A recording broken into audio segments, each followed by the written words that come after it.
안녕하세요 유튜브 시청자 여러분들, 코딩 젤리입니다. 오늘은 컴퓨터의 본질이라고도 할 수 있는 계산, 연산에 대해서 다뤄볼 건데요. 쉽게 생각해서 사칙 연산들, 더하기 빼기, 곱하기 나누기 이런 녀석들을 배운다고 생각하시면 됩니다. 그런데 C 언어에는 사실 사칙 연산들만 있는 것이 아니라 다양한 연산자들이 존재하는데요. 오늘은 그 중에서도 자주 사용하는 연산자들만 다뤄볼 예정입니다. 그럼 거두절미하고 바로 시작해볼까요? 오늘은 코딩을 같이 해보면서 연산자들을 알아보는 게 좋을 것 같아서 이렇게 비주얼 스튜디오 코드로 왔습니다. 여러분도 영상에서 나오는 것들을 한번 따라해 보시길 바랍니다. 자, 그러면 가장 쉬운 산술 연산자부터 알아볼게요. 산술 연산자는 사칙 연산 4개에다가 나머지 연산자까지 합쳐서 총 5개의 연산자로 이루어져 있습니다. 더하기 빼기 곱하기는 여러분들이 아시는 것과 같아서 패스하고 나누기부터 알아보겠습니다. 나누기 연산자는 양옆의 자료형에 따라서 결과가 달라지는데요. 정수 나누기 정수를 하면 무조건 결과가 정수로 나오게 됩니다. 즉 소수 부분이 있어도 버려진다는 것인데요. 이 소수 부분을 살리고 싶다면 자료형을 정수형이 아닌 실수형으로 써야 합니다. 즉 실수 나누기 실수를 해야 결과가 실수형으로 나오게 되어 소수가 보존된 값이 나오게 됩니다. 이건 이따 같이 테스트를 해보기로 하고요. 나머지 연산자는 아까 정수 나누기 정수에서 버려졌던 그 나머지 값을 결과로 내놓는 연산자입니다. 어렵지 않죠? 그러면 이 연산자들을 C 언어 코드로 테스트를 해보도록 하겠습니다. 저는 코드를 이렇게 만들어 봤는데요. 참고로 C 언어에서 곱하기는 별표, 나누기는 슬래시, 나머지는 %로 표현되기 때문에 이것들은 각각 곱하기, 나누기, 나머지 연산자를 의미합니다. 그리고 지금 printf 안에 이렇게 계산식을 써놓는 게 이상하게 느껴지시는 분들도 계실 텐데요. 제가 1분 코딩 영상에서 이 콤마 뒤에 변수 말고 자료를 넣어도 된다고 했던 것처럼 계산식도 이 자리에 넣을 수 있는 것입니다. 그래서 이 코드를 실행해보면 계산식의 결과값이 서식 지정자 자리에 들어가서 이렇게 결과값이 나오는 것을 볼 수 있습니다. 다른 연산자들도 잘 작동하는 것 확인해 보시고요. 다음은 대입 연산자입니다. 저번에 배웠던 등호가 바로 대입 연산자인데요.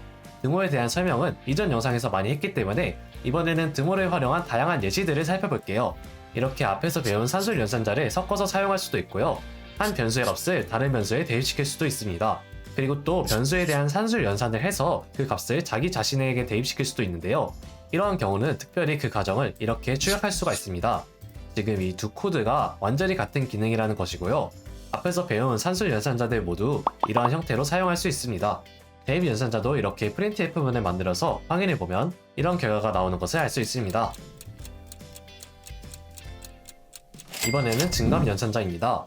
증감 연산자는 변수의 값을 1씩 증가 혹은 감소시켜주는 연산자고요. 보통 횟수를 카운트할 때 많이 쓰는 연산자예요. 1씩 증가는 플러스, 감소는 마이너스를 쓰면 된답니다. 이 연산자는 변수 뒤에 붙이는 형식으로 보통 사용하고요.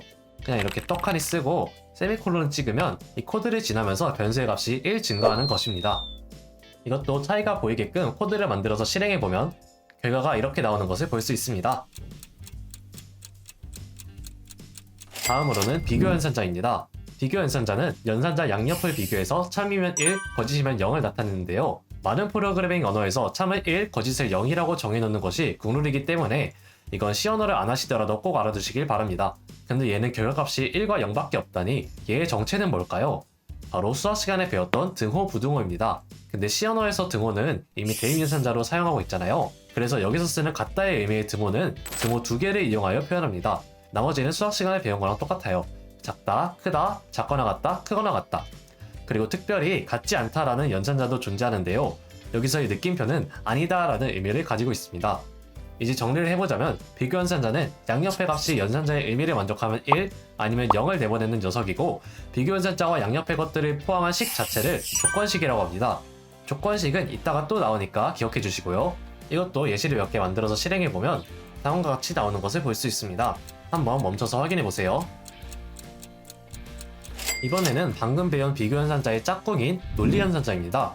왜 짝꿍이냐면 논리 연산자도 참거짓을 판단해서 1 또는 0을 나타내는 녀석이기 때문인데요.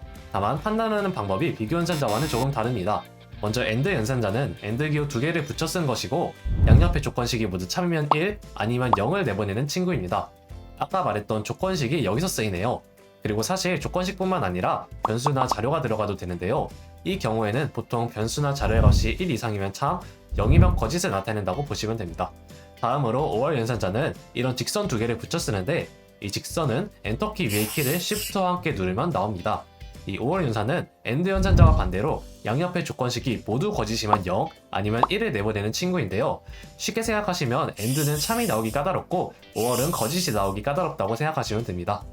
마지막으로 not 연산은 아까 말했던 not의 의미를 지닌 느낌표를 사용하고요. 조건식을 괄호치고 왼쪽에 이 not 연산자를 붙여주면 그 조건식의 결과에 정확히 반대 값을 내보냅니다. 참이면 0, 거짓이면 1 이렇게 말이죠.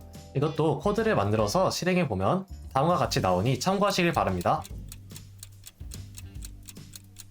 마지막은 앞에서 설명하면서도 쓴 괄호인데요. 괄호는 수학에서처럼 연산 순서를 따로 지정할 필요가 있을 때 사용됩니다.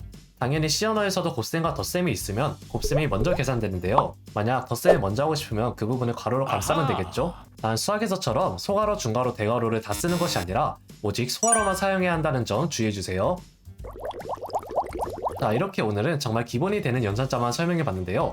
그런데도 연산자가 워낙 많아서 영상이 이렇게 길게 나온 것 같습니다. 내용이 많은 만큼 이번 영상을 꼭 따라해보셔서 본인 것으로 만드셨으면 좋겠습니다. 그럼 저는 다음 영상으로 찾아오겠습니다. 유바!